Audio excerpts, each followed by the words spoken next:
Isso começa com pessoas que simplesmente vão se esfriando, deixam de congregar, com isso deixam de exortar e ser exaltados, deixam de animar e ser animados, e de repente pode terminar, como diz o verso 26, com gente partindo para viver deliberadamente na prática do pecado. Seja bem-vindo ao Sonic Fé. Se inscreva e compartilhe.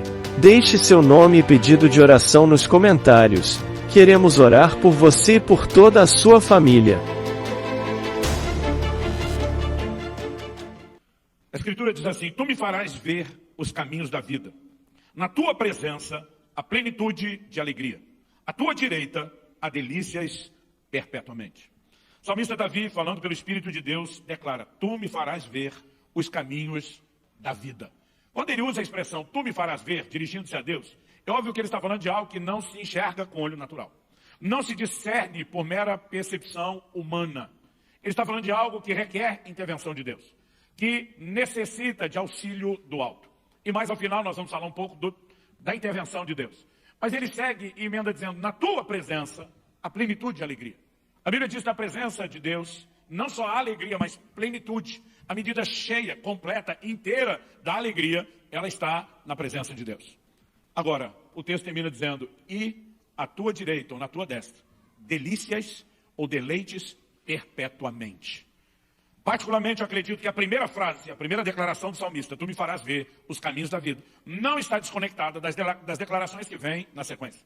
O Deus que nos criou com um propósito. Nós não somos fruto do acaso, fomos criados com um propósito específico.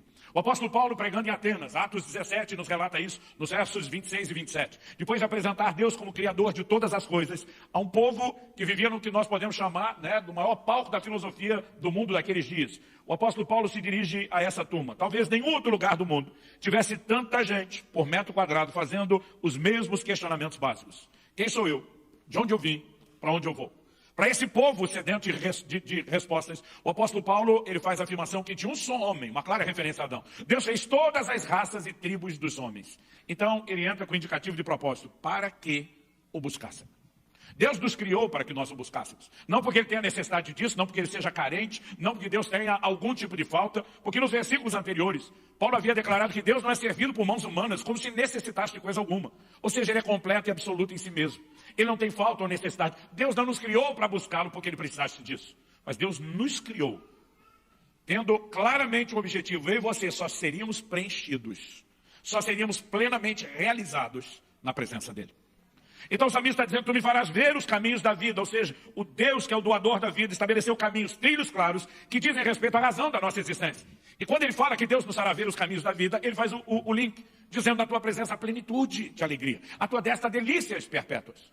Agora vamos pensar junto, quando Deus cria e estabelece o primeiro casal lá no Éden, e eles ainda não haviam pecado antes da queda, o homem estava em plena comunhão com Deus. Não havia nada que obstruísse o relacionamento com Deus. E ainda assim Deus não se opôs a que eles tivessem outras formas de alegria, embora na sua presença, somente lá, é que haja plenitude de alegria.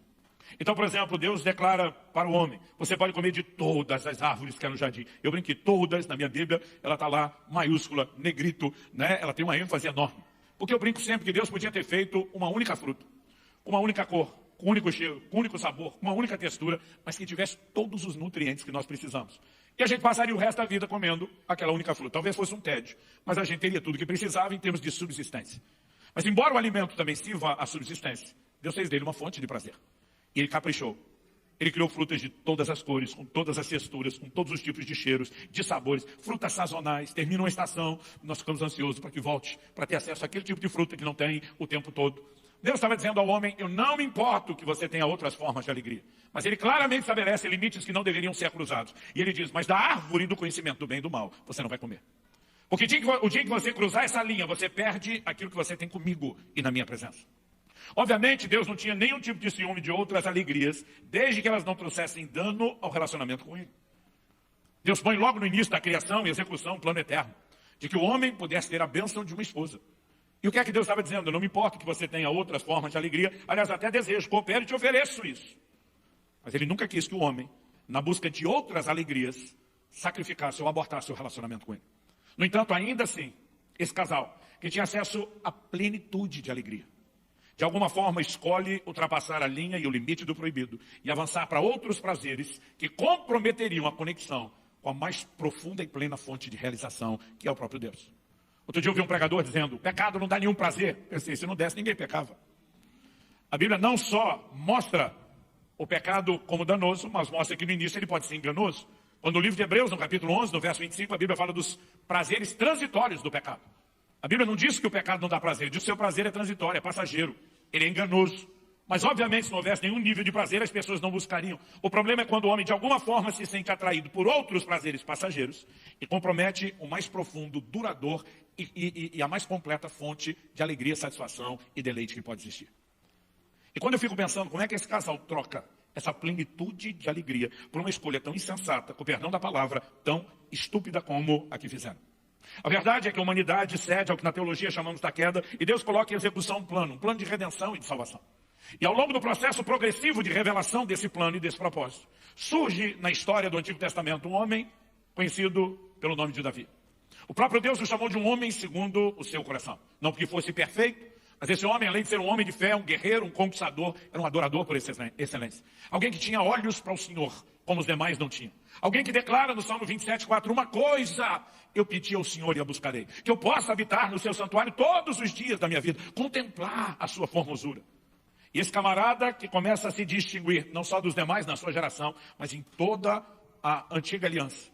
Em algum momento, esse camarada fascinado por Deus, tratado por Deus de uma forma distinta dos demais, né? Que está tendo percepções do que Deus em Cristo, no plano de restauração, de redenção, vai restaurar. Quando ele está dizendo, tu me farás ver os caminhos da vida. Na tua presença, plenitude e alegria, a tua destra, delícias perpetuamente. Ele não se refere apenas a algo que o homem tinha antes da queda, mas a algo que Deus está providenciando que seja restaurado. Quem está entendendo? Mas esse homem que tem esse vislumbre profético, que se distingue no relacionamento com Deus, não só dos da sua época, mas em todo o Antigo Testamento, em algum momento também consegue a façanha de ultrapassar o limite daquilo que Deus havia estabelecido como proibido.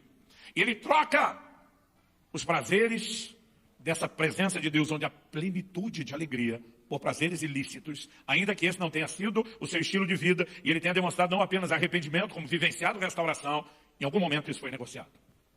Isso me faz questionar e perguntar como alguém que conheceu e experimentou aquilo que Deus disponibiliza pode viver uma experiência de retrocesso, como Adão e Eva viveram.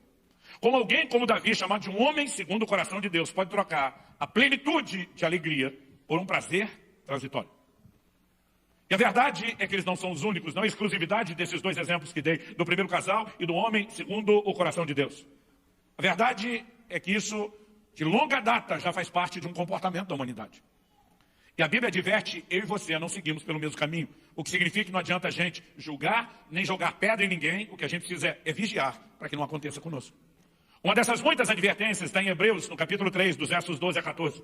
Onde a Bíblia diz assim, tenham cuidado, irmãos. Esse tenham cuidado é uma clara advertência para mim e para você. Tenham cuidado, irmãos, para que nenhum de vocês tenha um coração mau e descrente que o leve a se afastar do Deus vivo. Pelo contrário, animem uns aos outros durante todos os dias, durante o tempo que se chama hoje, a fim de que nenhum de vocês seja endurecido pelo engano do pecado. Porque temos nos tornado participantes de Cristo se de fato guardarmos firmes até o fim a confiança que desde o princípio tivemos. A frase, tenham cuidado, irmãos, para que não se afastem do Deus vivo. Falando de um coração de descrença, nos aponta claramente que o risco em potencial existe para todos nós. E só consegue se afastar do Deus vivo quem primeiramente se aproximou. Porque quem nunca se aproximou, o mais que ele consegue é se manter distante, mas não mere simplesmente se afastar. E a Bíblia diz que esse afastamento pode acontecer quando o coração é endurecido pelo engano do pecado. Por que a Bíblia está chamando de engano? Porque ele se mostra apetitoso, ele oferece deleites, ele vem de uma promessa de prazeres, mas o que a gente descobre é que esses prazeres são transitórios. E além de não durarem, nos sabotam o acesso à fonte da plenitude, da alegria e de delícias perpétuas, que são perpétuas, eternas. Prazeres que não findam. Olhando para as Escrituras, eu vejo inúmeras advertências. A minha ideia não é esgotar isso, mas eu quero ler mais algumas.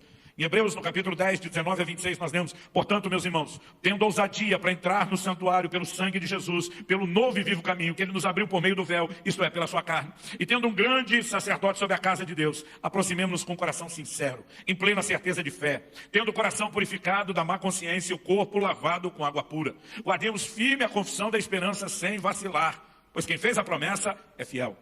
Na sequência, que ele fala de guardar a confissão, ele diz: cuidemos também de nos animar uns aos outros no amor e na prática das boas obras. Não deixemos de nos congregar, como é costume de alguns. Pelo contrário, façamos admoestações, ainda mais agora que vocês veem que o dia se aproxima.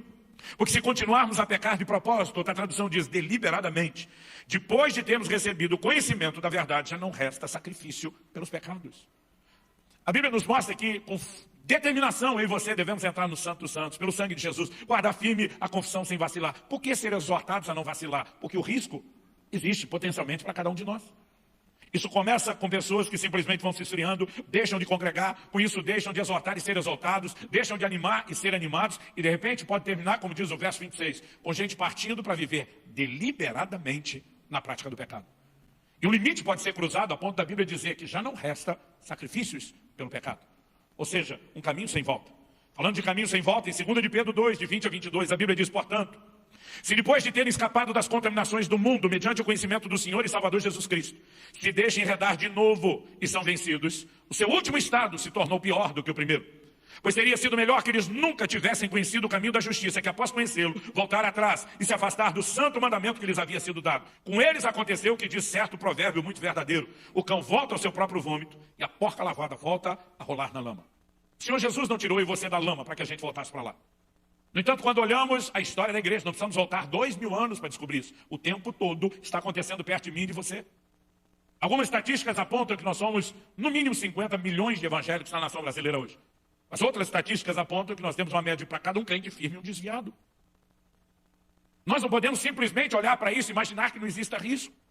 O curioso é que de vez em quando eu vejo gente dizer: pastor, estou desanimado com a igreja, porque tem muita gente que não leva Deus a sério. E ele que está alegando que aquilo feriu, desanima e imita o comportamento dos outros, usando aquilo como desculpa. Eu digo: mas não era você que tinha que agir diferente, você que está doído, machucado, indignado. A verdade é que o engano do pecado entra. E seja a pessoa julgando alguém, criticando, praticando a maledicência, muitas vezes ela entra num laço e não percebe que sua vida espiritual está sendo sabotada. Que ninguém se engane. Isso pode acontecer, potencialmente falando, estou profetizando contra você, com cada um. O que me leva a questionar: como se perde a sensibilidade para com Deus? Pastor, o senhor está querendo descobrir para perder? Não, para evitar. Precisamos desse tipo de questionamento para evitar o risco de retrocesso. Então a pergunta a ser feita é: como se evita esse processo, então, preservando a sensibilidade para com Deus? Agradecemos por nos acompanhar até o fim, e se esta palavra falou ao teu coração, compartilhe com seus amigos, familiares e contatos do WhatsApp. Assim você estará semeando bênção na vida do seu irmão.